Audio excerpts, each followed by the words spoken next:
राधे राधे, जय श्री कृष्णा। जय हो विष्णु भगवान की जय, जय हो माता लक्ष्मी की जय, जय हो तुलसी मैया की जय। आप सभी को एकादशी की ढेरों शुभकामनाएं। इसी मंगल शुभकामना के साथ आइए अब हम पुत्रदा एकादशी का महात्म्य और व्रत कथा सुनते हैं। एक दिन अर्जुन ने भगवान श्री कृष्ण से पूछा कि हे ईश्वर, आपने हमें सफला एकादशी का महात्म्य पूरे विधि विधान से सुनाया, जिसे सुनकर मैं कृतकृत्य हो गया। अब आप मुझे पौष मास के शुक्ल पक्ष की एकादशी के बारे में भी बताइए। इस दिन कौन से देवता का पूजन करते हैं और एकादशी के व्रत की क्या विधि है, वह संपूर्ण मैं आपके मुखारबिंद से सुनना चाहता हूँ।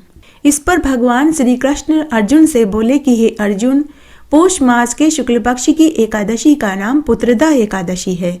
इसका पूजन पूरे विधि विधान से करना चाहिए। इस व्रत में नारायण भगवान की पूजा करनी चाहिए। इस पर और अचर संसार में पुत्रदा एकादशी व्रत के समान अन्य कोई दूसरा व्रत नहीं। इसके पुण्य से मनुष्य तपस्वी, विद्वान, धनवान और पुत्रवान होता है। इसकी एक कथा मैं तुम्हें सुनाता हूँ, तुम ध्यान से चित्त लगा करके सुनो। हे अर्जुन, भद्रावती नगरी में सुकेतुमान नाम का एक राजा राज्य करता था। वह निसंतान था। उसकी स्त्री का नाम शव्या था। वह सदैव निपुत्री होने के कारण दुखी रहती थी।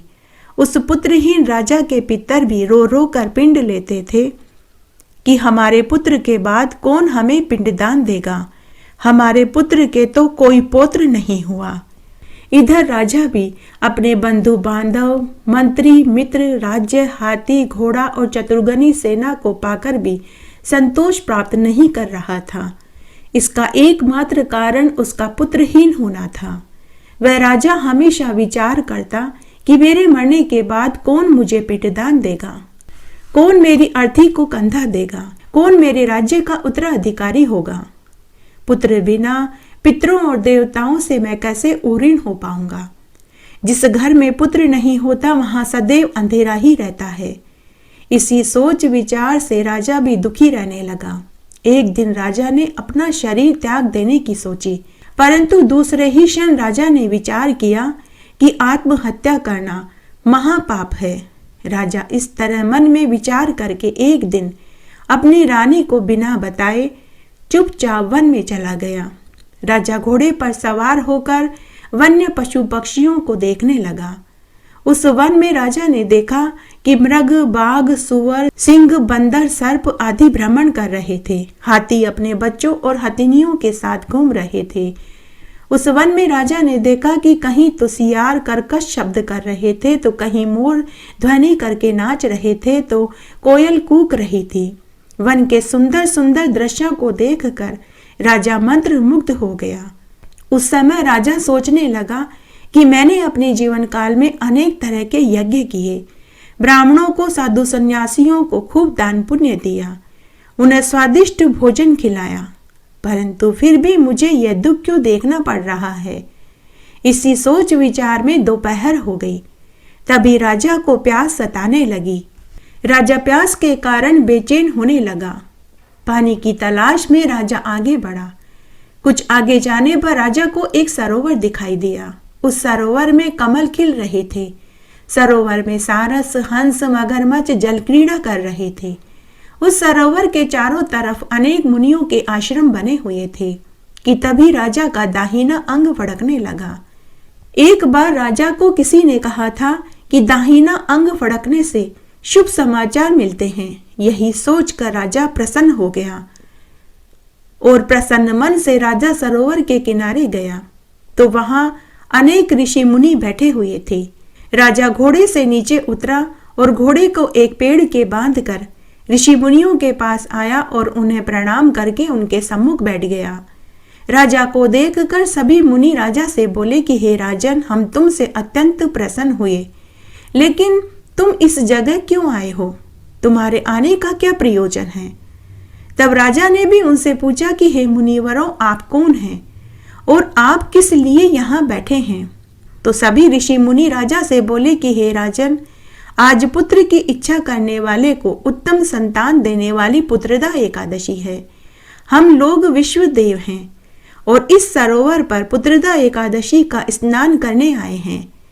इस पर राजा बोला कि हे मुनिवरों, मेरे भी कोई पुत्र नहीं। यदि आप मुझसे प्रसन्न हैं तो मुझे पुत्र का वरदान दीजिए। तब एक मुनि बोला कि हे राजन, आज पुत्रदा एकादशी है, तुम पुत्रदा एकादशी का व्रत करो। भगवान की कृपा से तुम्हें पुत्र रत्न की प्राप्ति अवश्य होगी। मुनि के वचनों को सुनकर राजा ने सभी ऋषि मुनियों के सानिध्य में पुत्रदा एकादशी का संकल्प किया। मुनियों के साथ रहकर ही राजा ने पुत्रदा एकादशी का उपवास किया और द्वादशी को व्रत का पारायण किया। उसके बाद राजा ने सभी ऋषि मुनियों को प्रणाम किया और वापस अपने महल में आ गया। महल में आने के बाद उस रात्रि को राजा ने रानी के साथ सहवास किया, जिससे रानी ने गर्भ को धारण किया। 9 महीने के बाद रानी को एक सुंदर पुत्र पैदा हुआ। वह राजकुमार बड़ा होने पर अत्यंत ही वीर, धनवान, यशस्वी, चक्रवर्ती प्रजापालक हुआ। भगवान श्री कृष्ण अर्जुन से आगे बोले कि हे अर्जुन, पुत्र की प्राप्ति के लिए पौष मास के शुक्ल पक्ष की पुत्रदा एकादशी का व्रत करना चाहिए। जो मनुष्य पुत्रदा एकादशी के महात्म्य का श्रवण और पठन करते हैं, उनको स्वर्ग की प्राप्ति होती है। भगवान श्री कृष्ण अर्जुन से आगे बोले कि हे अर्जुन, जो एकादशी के दिन मेरे नाम का संकीर्तन करता है, मुझको प्रसन्न करने के लिए कृष्ण कृष्ण नाम का उच्चारण करता है, मैं उसको सभी सुख प्रदान कर देता हूँ।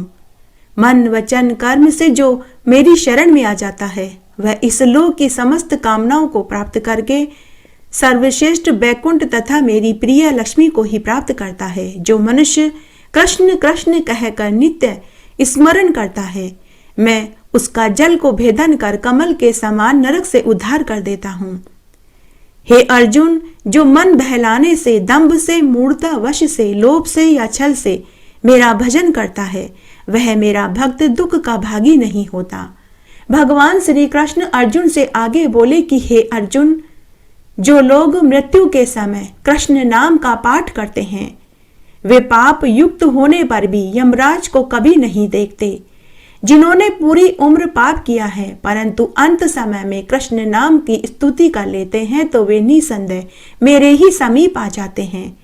मरण के समय विवश होकर भी जो मनुष्य नमः कृष्णाय महते ऐसा भी कह देते हैं, तो वे मरने के बाद मेरे ही लोक को प्राप्त होते हैं। जिसका श्री कृष्ण नाम के उच्चारण के साथ प्राण निकलते हैं, वह प्राणी स्वर्ग को जाता है और दूर से ही यमराज उसको स्वर्ग को जाते हुए देखते हैं। जो कृष्ण कृष्ण कहता हुआ शमशान में मरता है, हे राजन, हे अर्जुन, वह अवश्य मेरे ही समीप आता है। हे अर्जुन, जो मेरे भक्तों के दर्शन से कहीं भी मृत्यु का भागी होता है, वह मनुष्य बिना मेरे स्मरण के मुक्ति फल का भागी हो जाता है। प्रज्वलित पाप रूपी अग्नि का भय मत करो, क्योंकि उसका श्री कृष्ण नाम रूपी मेघ से उठे हुए जल बिंदु से शमन हो जाएगा। कलयुग रूपी सर्प के तीक्ष्ण ढाढ़ का क्या भय, जो कि कृष्ण नाम रूपी काष्ठ से उठी अग्नि से जलकर भस्म हो जाता है। पाप रूपी अग्नि से दग्ध, कर्म व्यापार से रहित मनुष्यों के लिए बिना श्री कृष्ण स्मरण के दूसरी कोई औषधि नहीं है। जैसे प्रयाग में गंगा, शुक्ल तीर्थ में, कुरुक्षेत्र में सरस्वती श्रेष्ठ है, संसार रूपी समुद्र में निमग्न और महापाप रूपी मनुष्यों के बिना श्री कृष्ण स्मरण के दूसरी गति नहीं। मृत्यु के समय के उपस्थित होने पर भी जो मनुष्य श्री कृष्ण स्मरण की इच्छा नहीं करते, उन परलोकगामी पापियों के लिए बिना श्री कृष्ण स्मरण के दूसरा पाथेय नहीं।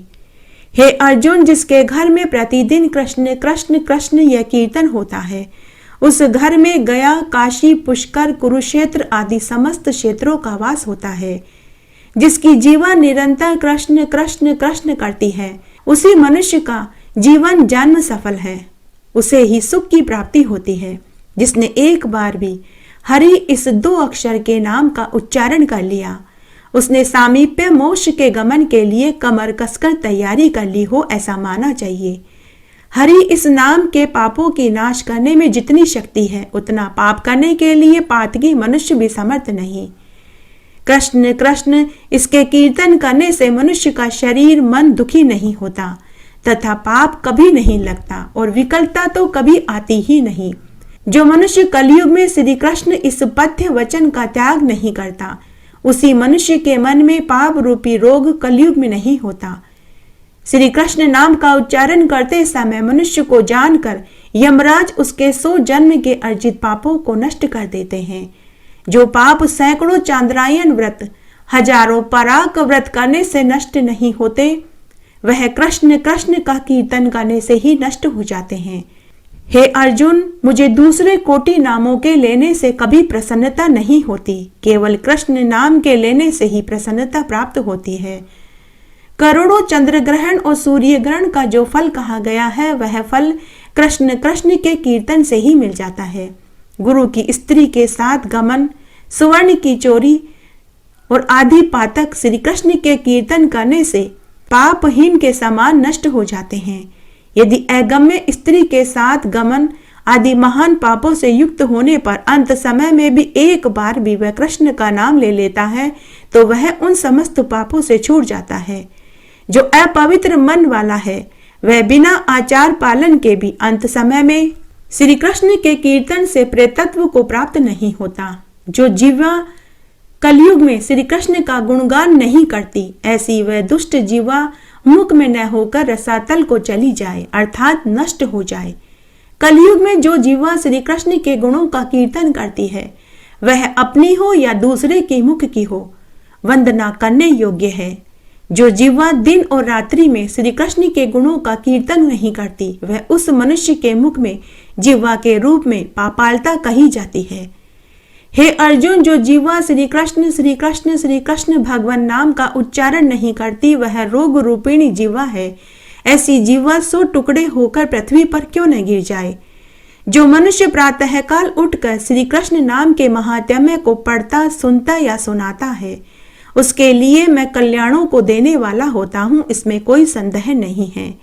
जो मनुष्य एकादशी के दिन और तीनों संध्याओं में प्रातः काल, मध्याह्न काल और सायंकाल में श्री कृष्ण नाम के इस महात्म्य को पढ़ता, सुनता और सुनाता है, वह समस्त कामनाओं को प्राप्त करता है और मरने पर परम गति को प्राप्त होता है।